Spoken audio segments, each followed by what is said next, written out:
ప్రార్థన చేస్తాం. ఎట్ట ప్రార్థన చేస్తాం తెలుసా? 10 నిమిషాలు ప్రార్థన చేస్తే మనకు ఆవులింతలు వస్తాయి. 10 నిమిషాలు ప్రార్థన చేస్తే మెడల నొప్పులు వచ్చేస్తాయి.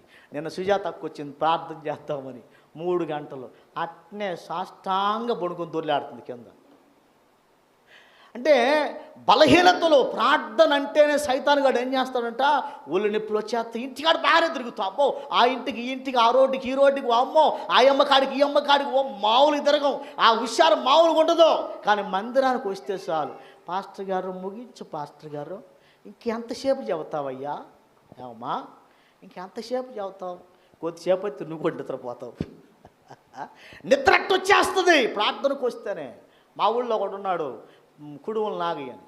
వాడికి అరే పాస్టరు నాకు అదేందో కానీ నిద్ర పట్టకపోతే బైబిల్ తెరిచి అట్ట కాసేపు చూస్తే చాలంట, ఏమొచ్చిందంట, నిద్ర భయంకరంగా వచ్చిందంట. అదేందో కొంతమందికి ఇంటికాడ ఉంటే నిద్ర రాదు, ఎక్కడికి వస్తే నిద్ర వచ్చింది, మందిరంలో జ్వాలబాడినట్టు ఉంటుందట. మందిరంలోకి వస్తే నిద్ర వచ్చేస్తుంది. ఇవన్నీ సైతానుగాడి కథలో. నిన్ను మందిరంలో నువ్వేం చేయాలా, మందిరంలో ఎవరుంటారు, మందిరంలో